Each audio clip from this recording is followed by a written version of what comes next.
Hello, everyone, and welcome to this week's episode of the Velero Community Meeting. Today is November 10th, 2020, and per usual, we're going to start up with some status updates, and then we're going to dive into discussion topics. First off, we have Carlisia. I'm getting older, you all. That's happening. Happy birthday in advance! You. And I'm going to be on Go Time today as a guest. I will be talking about distributed systems with Kelsey Hightower. And there's another guest. I forgot his name. He works for PagerDuty, I think. I am on community support this week. There are tons of PRs I need to get through. And I'm also working on a Velero presentation. That's it for me. What is the Velero presentation for? It is it's actually for an internal VMware group of people who that do support and for Velero, and they just need to be very sharp about how Velero works and the architecture. So we have a series of presentations for them. Sounds good. Maybe something that we can share later on as well? Yes. Yeah. Fantastic. Mm-hmm. All right. Can you throw in a link to the GoTime live event there too? Yeah, I'll do that now. You cut out there, Jonas. Oh, sorry. Yeah, throw in a You're link. still no sound. Is that just me? I could hear him. Yeah, so can I. Okay, Nolan is having audio issues. All right. Any questions, comments for Kalisia?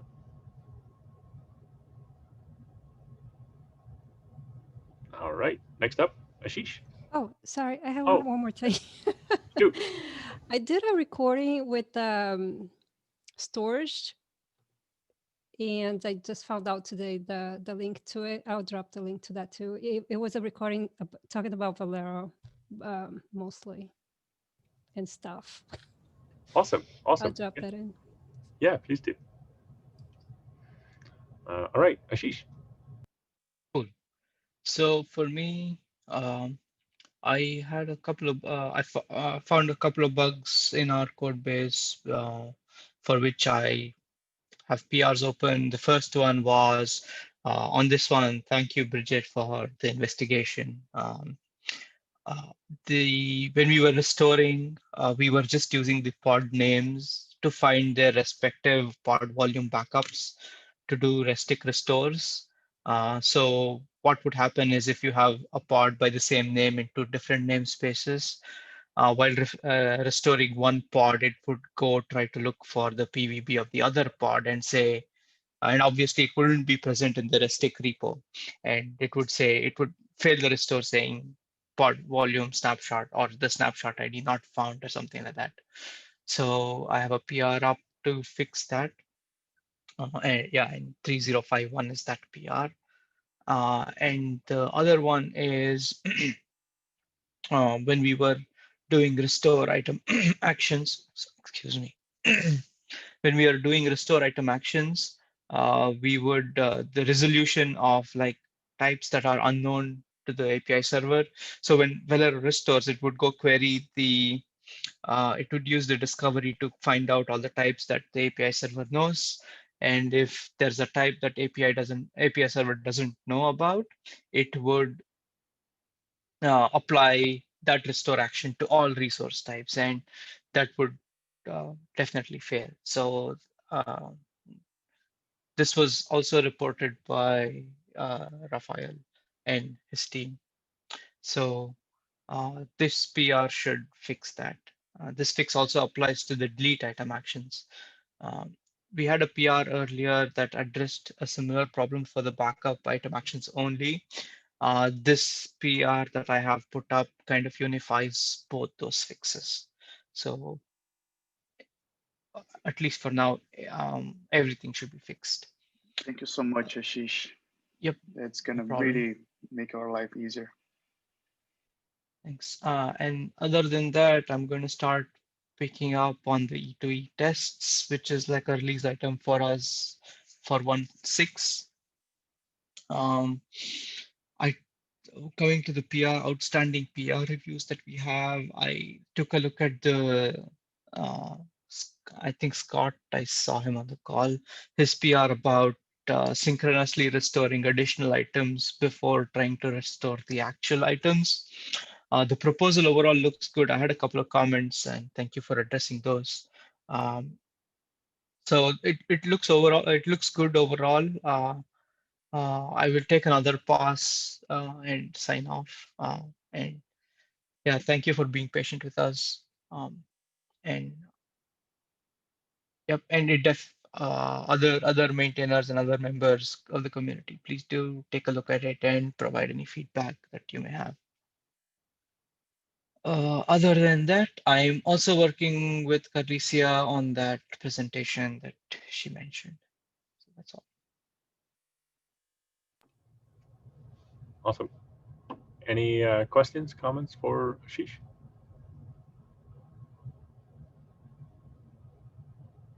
All right, moving on to Nolan.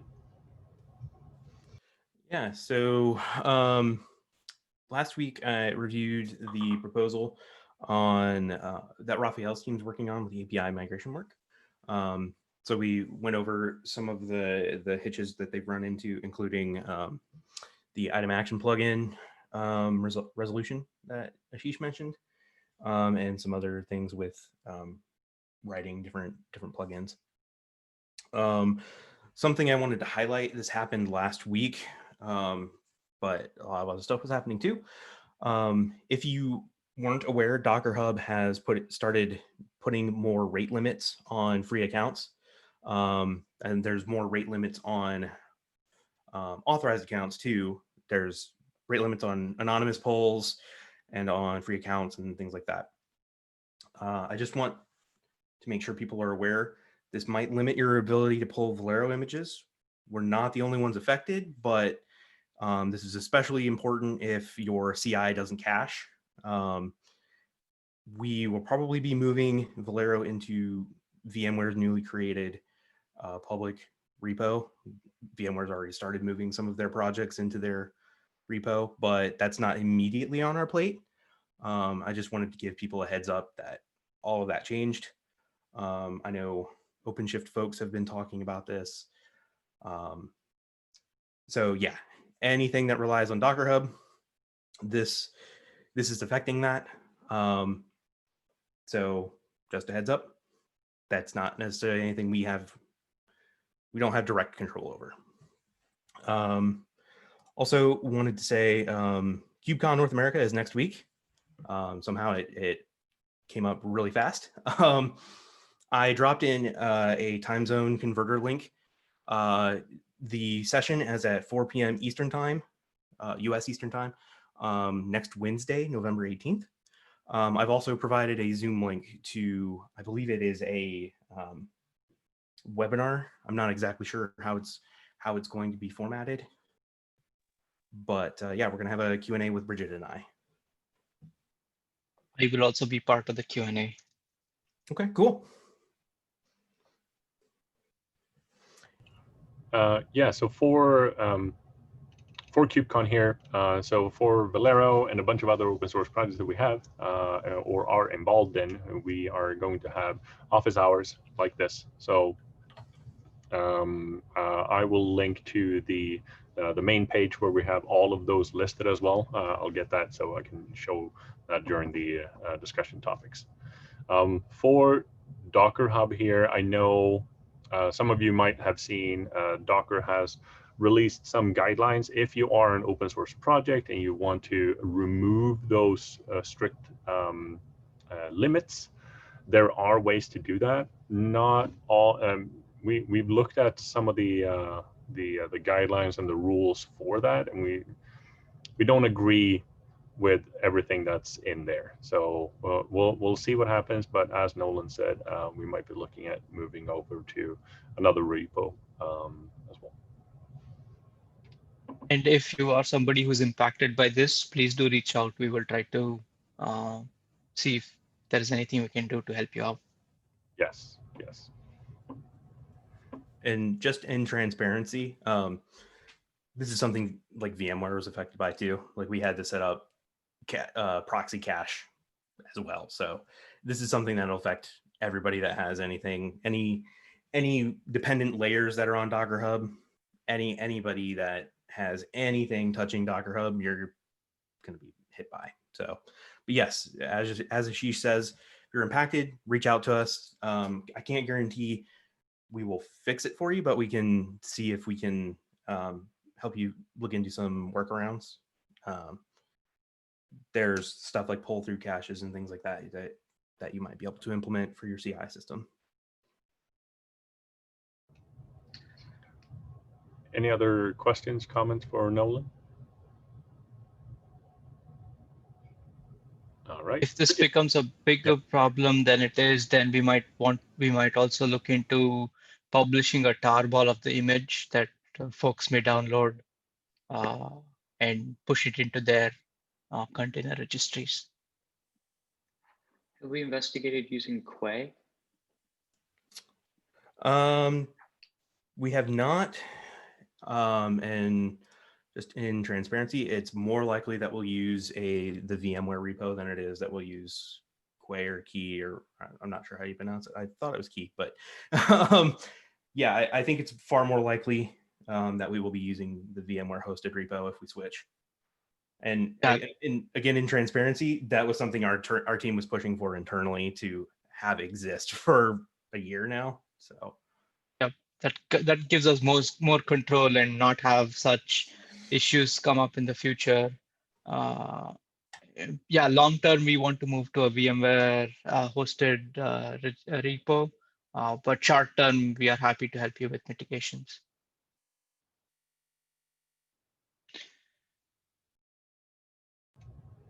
Right. Any other questions, comments? Then Bridgette. Hi everyone. I don't have a huge amount to report because I've been on PTO for a while.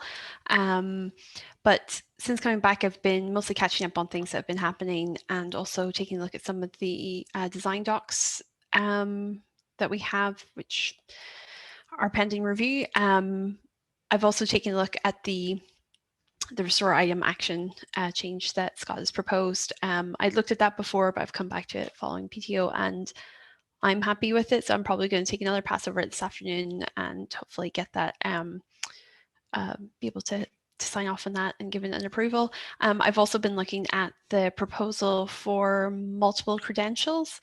So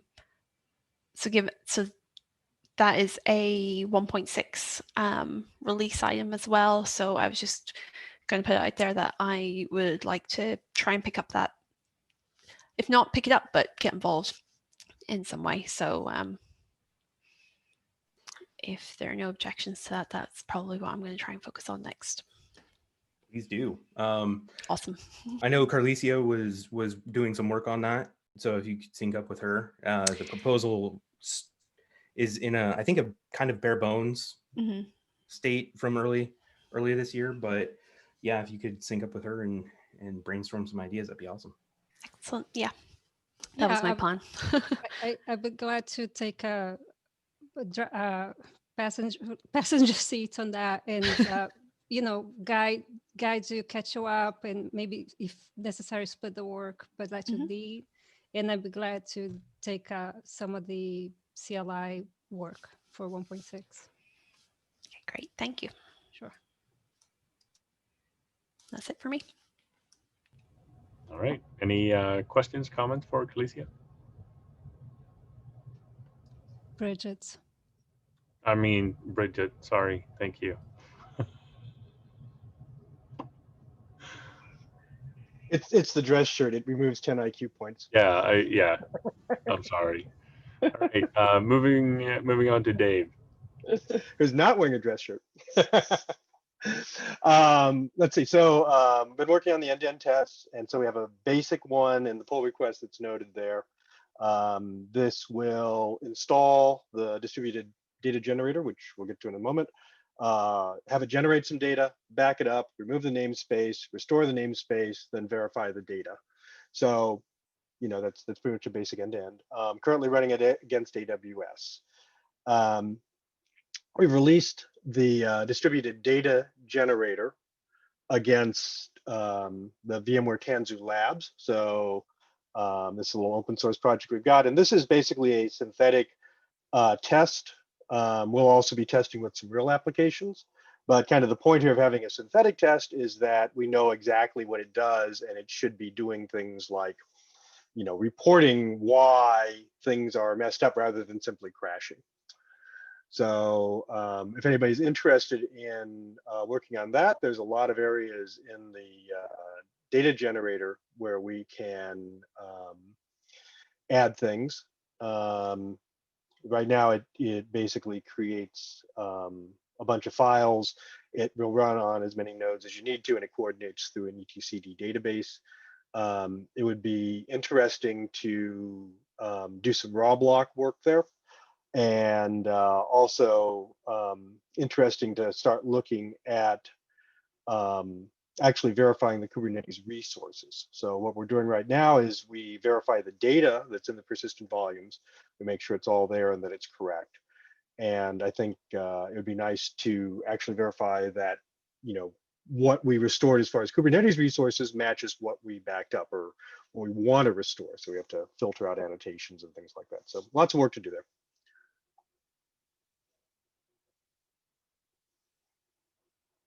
Yeah, so that's pretty much it for me. We can work through things if we like, or, you know, any questions.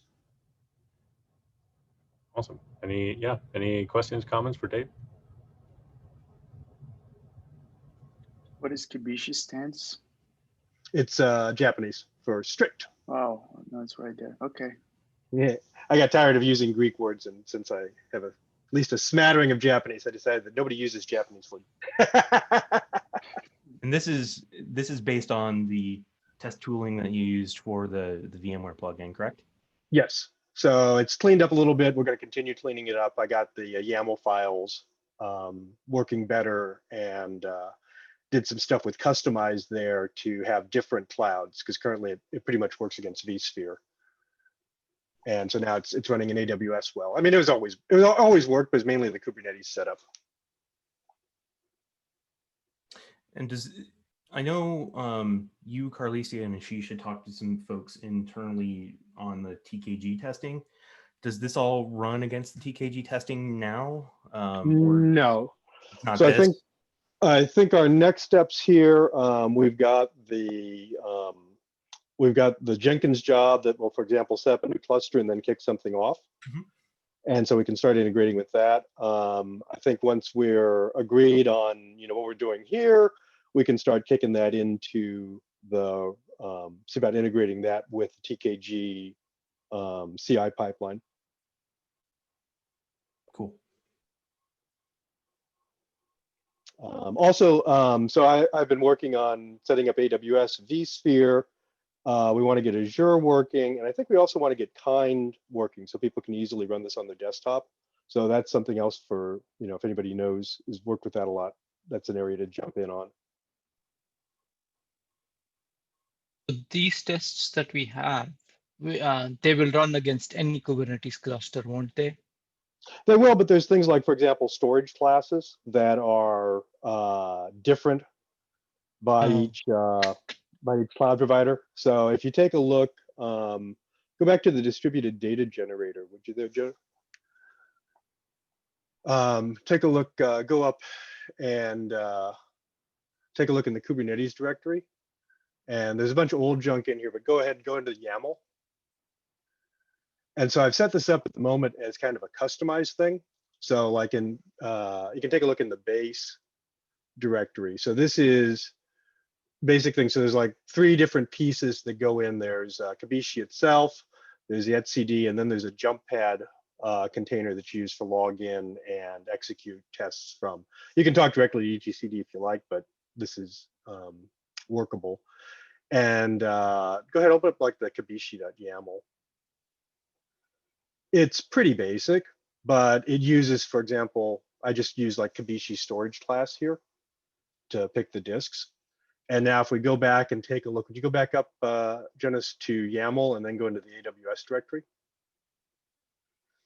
So in here, I've defined the AWS storage class here, which is pretty basic, but it's different between AWS and vSphere. And if you take a look at the customization .yaml, please go, yeah. All it does is include the base stuff, and then it includes our storage class here. And we can add other customizations for AWS in here to override. We'll kind of work our way through it as we go.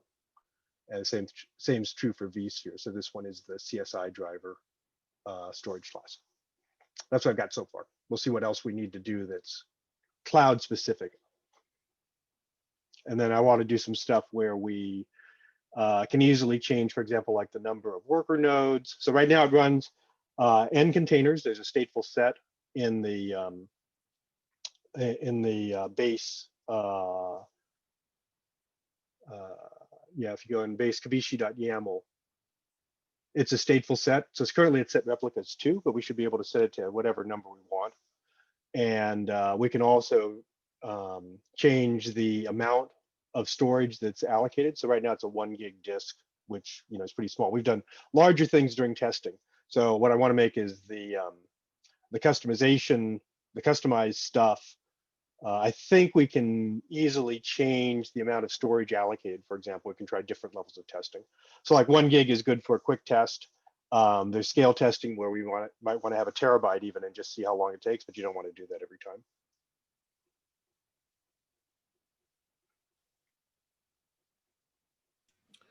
And one more question. I'm just noticing the time. We've got and I kind of loaded the discussion topics with all the design docs. Does this do anything with Rustic? Yes. So the current backup is using Rustic to backup and restore, and we'll need to modify it so it uses the appropriate volume snapshots. But right now it's Rustic.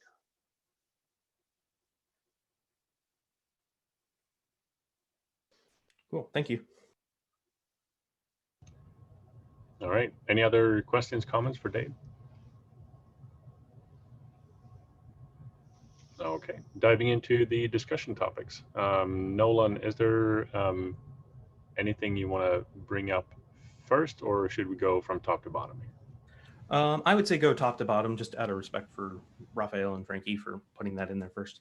Sounds good. Thank you. Yeah, just a couple updates on that API group version restore. Frankie put the design doc. Thanks everyone for the contribution. We, as part of the design doc, can you click on that link about the examples? We work about 4 use cases, and for such, I created this academic CRD called Rock Band with multiple versions, multiple fields and schemas. And I coded a controller with webhook to convert back and forth. And if you can go down a little bit, Jonas, go down. Yeah, there's all the cases we want to cover on this migration. I mean, on this conversion or backup or restore. I keep saying migration because the whole point of this is restoring a backup on a different cluster that you took the backup. That's why I keep saying migration. So we have all these cases, right, where we have different preferred version and supported versions between the source and target cluster. Please take a look on those cases. We put the rationale, how we're gonna make decisions to do the restore. Certain cases already happening because such a case A, right? When we have the preferred version of the target and the source, they're the same. That's already happening.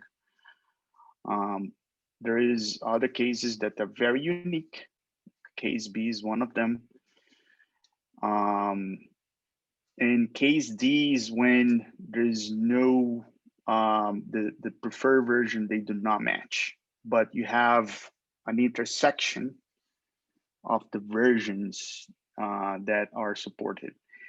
which brings another update. There is indeed, Kubernetes has code for priority versions. So we added this on the design doc. We're gonna follow the priority versions on case D.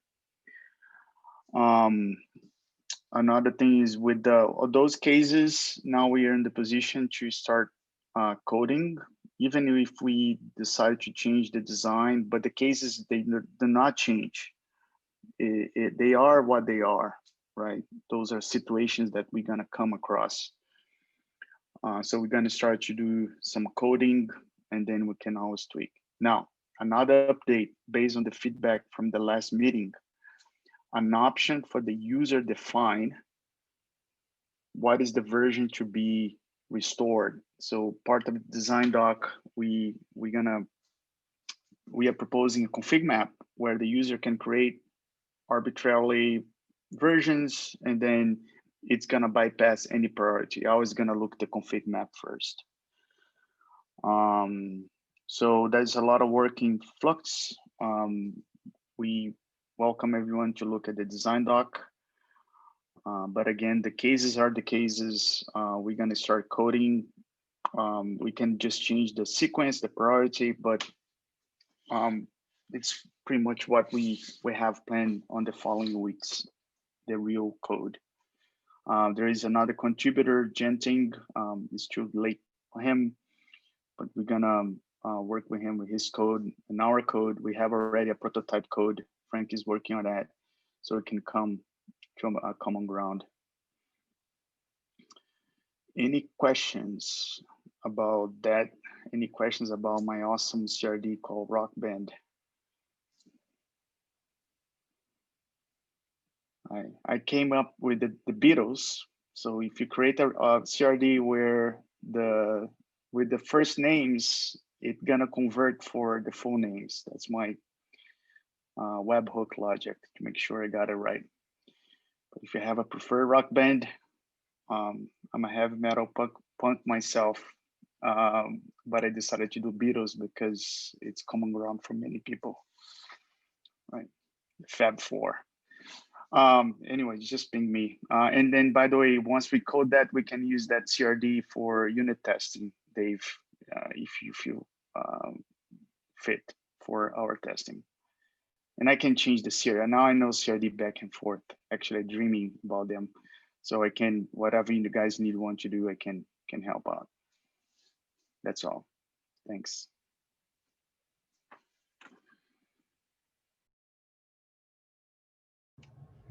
Awesome. Thank you. Any questions or comments here for Rafael?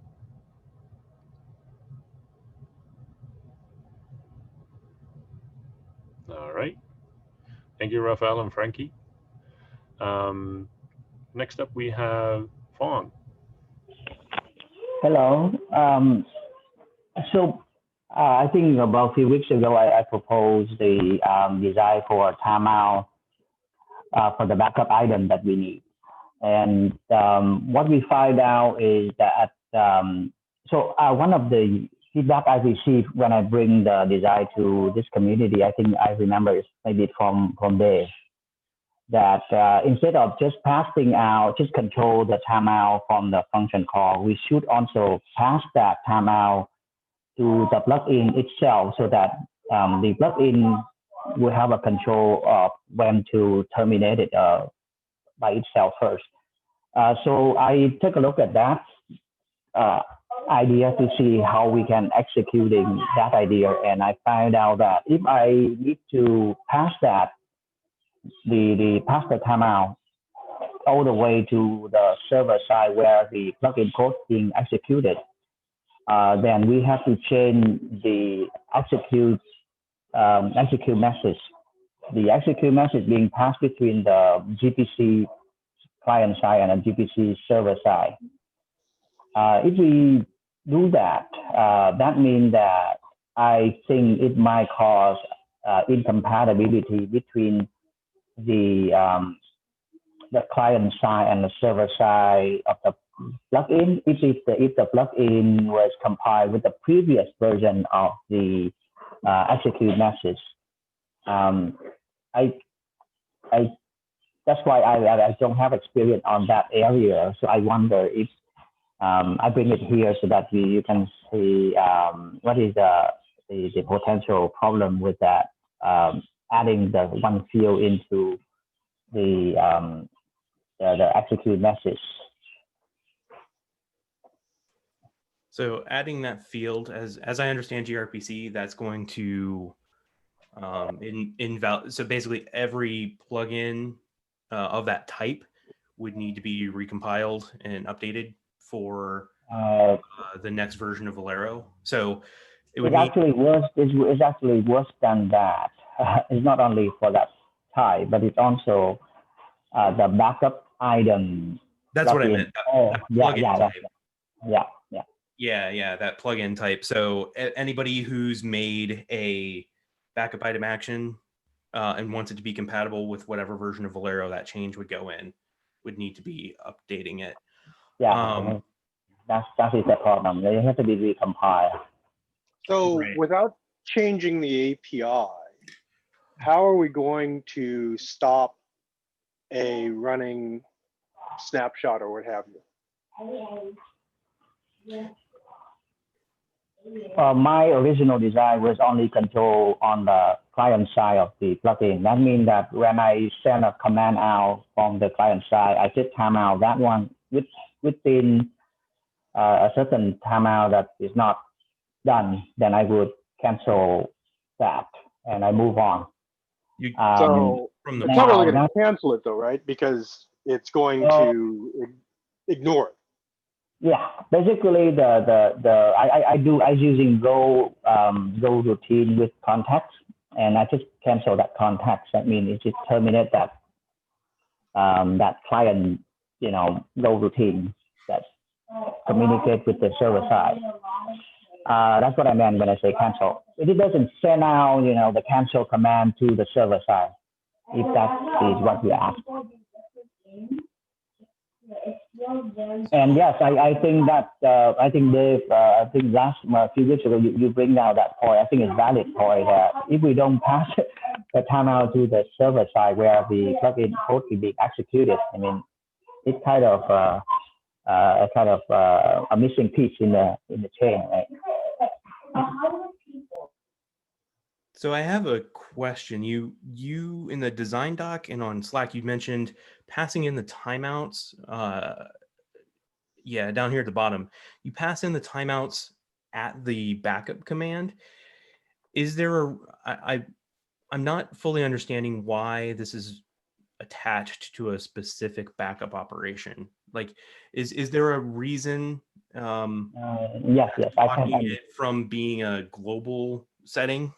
Yeah, I can explain that. So the idea was that in our application, our backup solution, we allow a user to choose either cross-consistent backup or app-consistent backup, right?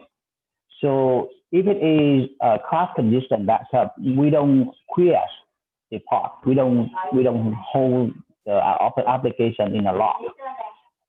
Because of that, the timeout can be much longer.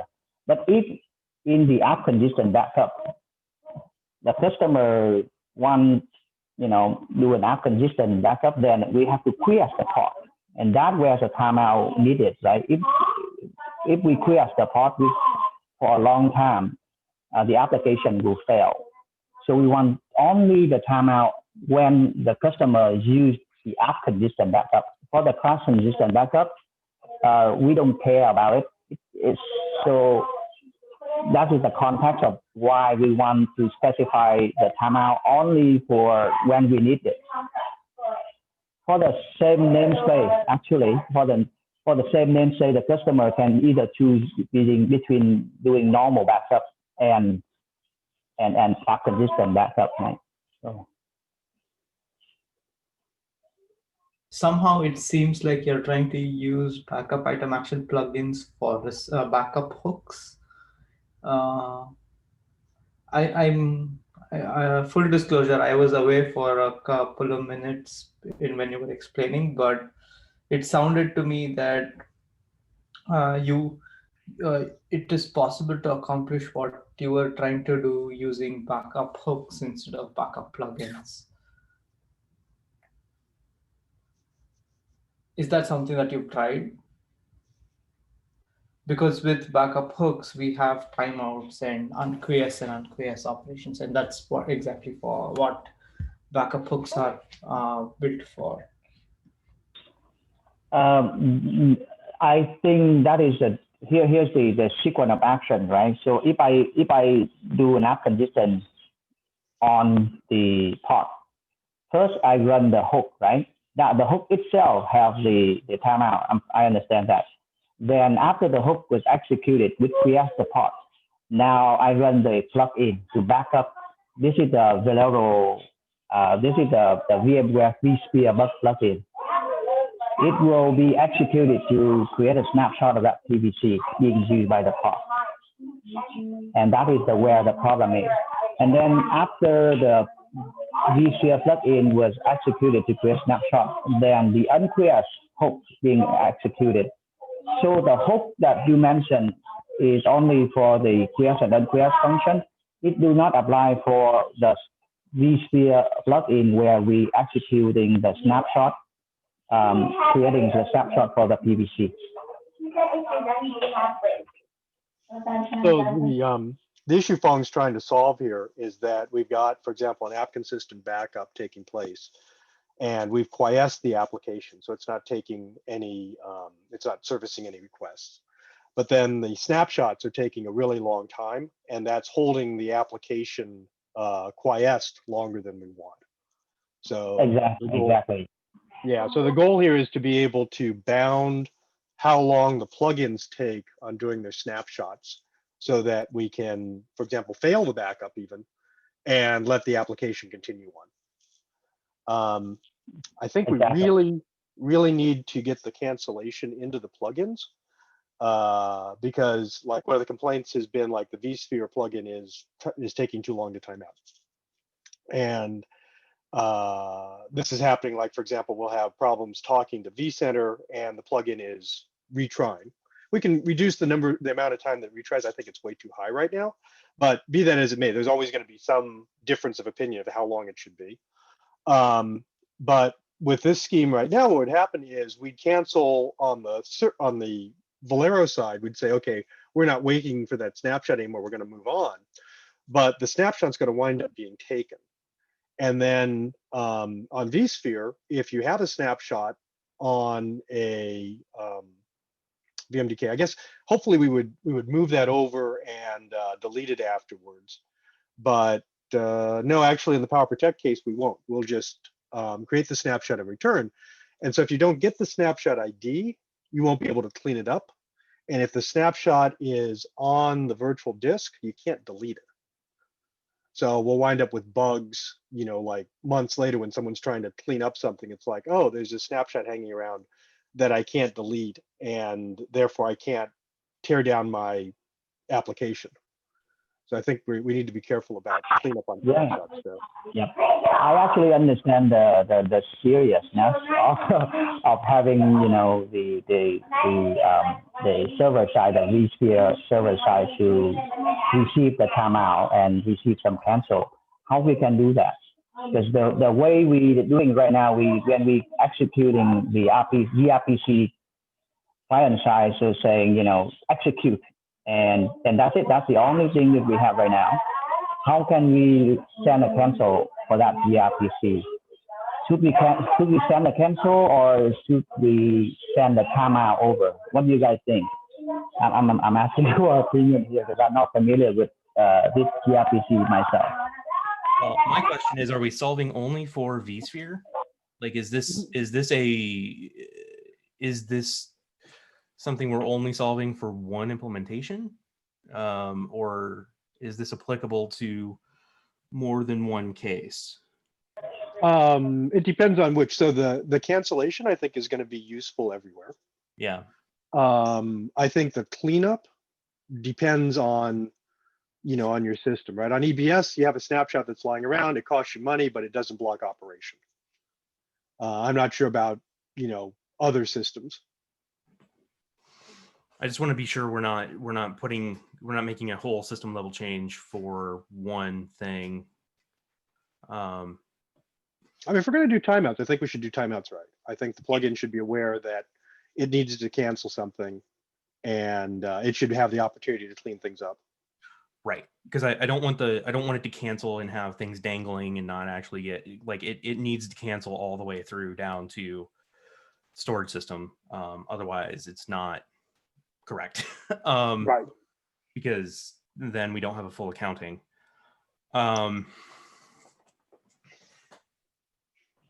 It sounds like we cannot just wing out the design in this meeting. Perhaps we should create another meeting and then discuss about how we can properly cancel a plugin execution, right? Yeah. Okay. I would create that. I already talked about on Slack. Maybe I would continue on that Slack and pull in a few people for a meeting, because it does sound to me up to this point that it's become bigger than, it's just a timeout. Like it's more than that. So let's create a new meeting to talk about that. I don't want to take the community time here. Thank you. Yep. Oh, good. Thank you so much. Yeah, my only request there is send the meeting to the Project Velero Google group, so we can invite the community to it. Yeah, thanks for the discussion. Right. We got 3 more discussion topics, so we're going to time box these. The first one is Scott and Nolan.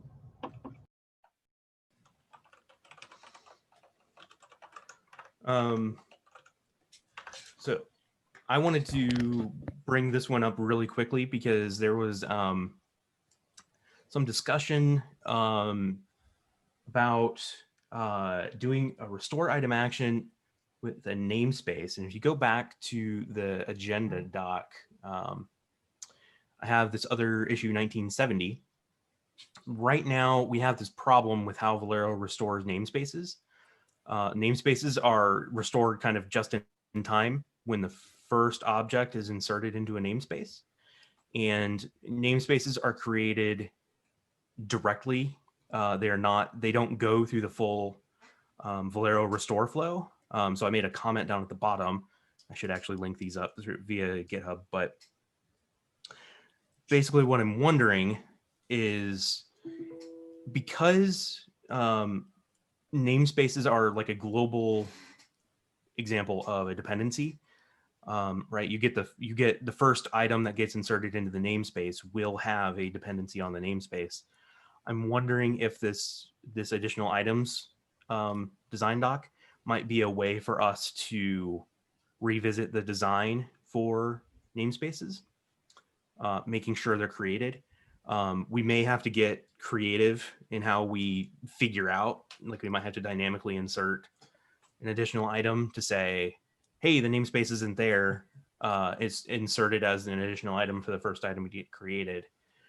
But I was just going to say, one way you might be able to do that, I'm not sure that relates to this necessarily, but perhaps it does, is that you could create another restore item action plugin that matches everything, which exactly as its only action inserts the namespace as an additional item. Where that might fit into this is if there's this may be one of those dependencies where if the namespace doesn't exist yet, the item won't create properly, and so you might use this to have that weight saying if the namespace doesn't exist, where it's just an existence check. So I guess the point is it relates to this because you could independently of this, once this is implemented, create a new plugin that applies to every namespace. Every item. And if the item is a namespaced resource, find the namespace and include that as an additional item. Yep, exactly. That's exactly it. Because and I guess the other relevance is that if this wait thing doesn't exist, this plugin doesn't help you because it doesn't guarantee it's there, is ready. But this waiting allows you to rely on a plugin and not a one-off in the code. Yep. And right now we have a one-off in the code, which the original problem that this issue is talking about is Velero won't restore. If you say Velero, I forget the invocation they did, but basically they were trying to restore only the namespace object and nothing inside of it. Velero couldn't do that because namespaces are special cased. And basically, using this design doc, I think we can remove the special case. Well, we can put the special case in a plugin. Is a better way to say it. But basically, exactly what you said, Scott. We can move it into a plugin that matches everything. If it's namespaced, then we go yank the namespace, make it a synchronous call, and then continue once it's ready. So that's the only thing I wanted to highlight here. The other problem with how we have namespaces being restored right now is you can't do restore item actions for them because they're outside of the whole Velero restore loop. So yeah, I think I hit that once trying to write. We were trying to do something for that and it didn't work. Yeah. Yep. Because they don't get matched on resource includes, excludes, or get anywhere in the invocation loop. They just get created directly. So I think this would because this would be treated as a normal thing. This would allow a namespace to get its own restore item action, which would then get invoked when you made it an additional item. Yep. Basically, I think this would 2867 would, by implementing this design, we could get namespaces into the happy path. They would still be a special case, but because not a whole lot of other things contain resources in Kubernetes, and I think this might even support, I don't know, but it might support the nested namespaces that people are doing now. But I think basically what I'm trying to get at is this thing went from nice to have to like essential to me for fixing that namespace weirdness. Yeah, I think that maybe one other thing to mention here. This I believe relates to the PR review comments that kind of back and forth. Is that there was a suggestion to, instead of, because right now with my proposal, the only way that we wait for an item is to use a plugin specific func pointer that we return that says use this custom resource. And the suggestion was, why do we need a custom way of doing it? Let's just check for existence using a normal get. And I think my response to that was, I think we probably need both. I think that generic get is probably maybe we want it as a default, but we still need that override in case there's a solution readiness. And I think what that means is I need to, right now I have a single return value that's a function pointer that kind of serves as a Boolean and a implementation override. And I think if we separate that out into a Boolean that says, do we bother to wait from this plugin or not? And then the optional function pointer that says, if we are going to wait, if this is here, use this. If this is not here, use a generic, get on the resource. I think that solves both use cases. They're still up in the air because this notion of timeout, what do we want to use for that? The placeholder that I have for termination is not appropriate. I understand that. Do we want to provide a default? Do we want to make each plugin define it? Do we want to allow an override but provide a default? What's the default going to be? That's the kind of thing we need to finish hashing out in the discussion on the PR probably. I do think, Jonah. Yeah, just quickly, I want to make sure that we cover the last two discussion topics today as well. So if you want to continue the conversation over on Slack or GitHub, I think that'd be great. Yeah. A quick closing comment on that, Scott. I agree with you. Let's take it outside Slack or have another. I'll wait for your comments, and then if you want your comment again, I'll update their design and to reflect the discussion. Cool. Yeah. Awesome. Thank you. Next up, we have Pranav with the restore progress. Yeah, I'm ready. Hello, everyone. My name is Pranav. Just to give you a quick background for the folks that don't know what this proposal is about. Here in this design doc, I'm proposing that we add progress reporting for Velero restore objects, just like what we have currently for the backup objects. the backups here. High level, this proposes to break down the restore process in 2 steps. In that, the first step just collects the items that are to be restored and saves them in memory. And the second step is where actually the call to the restore item is done. So that's the high level design, and I have considered 2 approaches to do that. Right now, the restore process works by looping through the ordered list of resources and then the namespaces, and then we come down to the items. We can keep that as is, and instead of restoring the item, we just add it to the data structure. And in the second loop, we actually restore the item. So we call the same process. We actually loop through the resources 2 times. If you can go down below, yeah, that's it.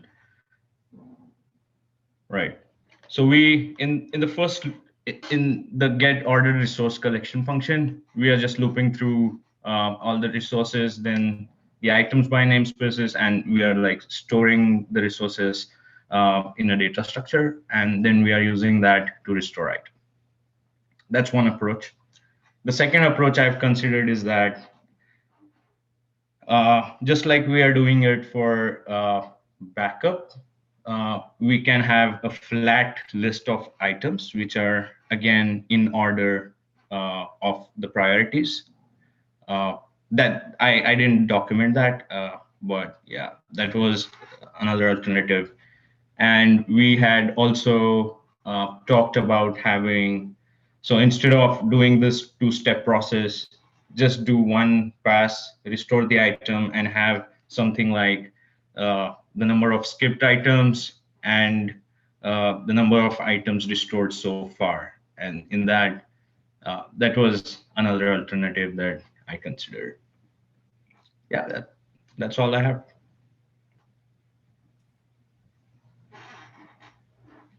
Awesome. Thank you for including the code changes. I appreciate that.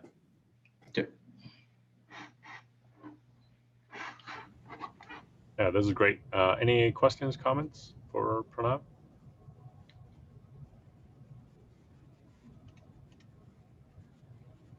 All right. Let's move on to the last one, which is handling multiple credentials and secrets. Is this Carlisia or someone else? Since I added it without telling Carlisia, I can take it. I just want to say that this is, so I think the main thrust of this is going to be that we want to make sure that in a single cloud provider or plugin can support multiple credentials and secrets. So right now, our current setup is not great and allows only for a one-to-one mapping. So if you're on AWS, for example, you can only use one. Well, AWS is not a good example because they allow multiple credentials in their file. Okay, so Azure, if you're on Azure, you can only use one file for accessing Azure resources. You can't use multiple. This proposal is basically going to say, let us say, use multiple Azure accounts for the same plugin. That's the overall idea. I think there's some trickiness in filtering it down to Restic, but the overall idea is making sure we're not locked into a one-to-one relationship. So one plugin can have n number of credentials. That's the goal. I had some comments on here about doing short-term credentials and rotation and stuff like that, and I think that is a different design doc. I think that is out of scope for this one. Yeah, rotation it's complex issue and doesn't. I mean, if we were to tackle this now, we should be tackled separately, but we're not going to tackle it now, so we can ignore that definitely.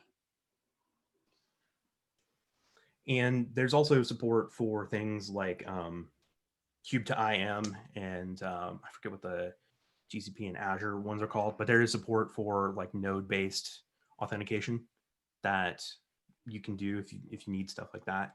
So yeah, I think this is largely for fixing the problem where we're finally getting out of the one-to-one lock-in. Are you going to make it so that backups are tied to a specific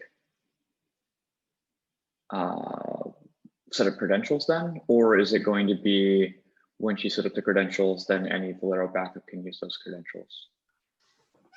I don't remember the details of the design, but I think the main thrust of it is that credentials will be tied to a storage location, whether they're volume snapshot or a backup storage location. So once a backup goes into that location, it'll have to use those same credentials that are tied to the location, if I'm remembering correctly.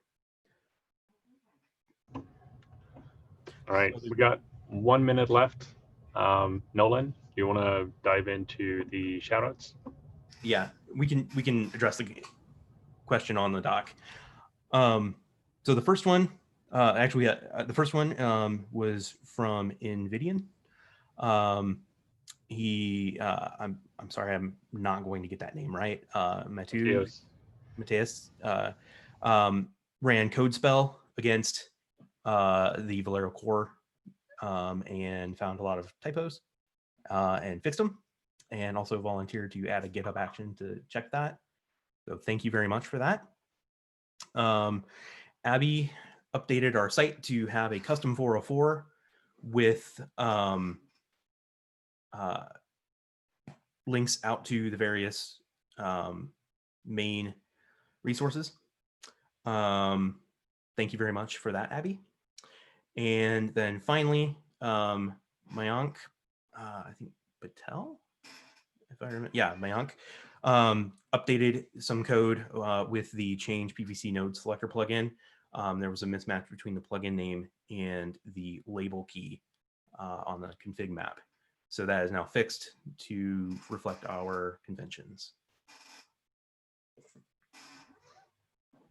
All right, awesome. That concludes our meeting today. Thank you everyone for joining. See you on Slack and GitHub, and see you all next week. Have a good one. Bye. Bye. Bye.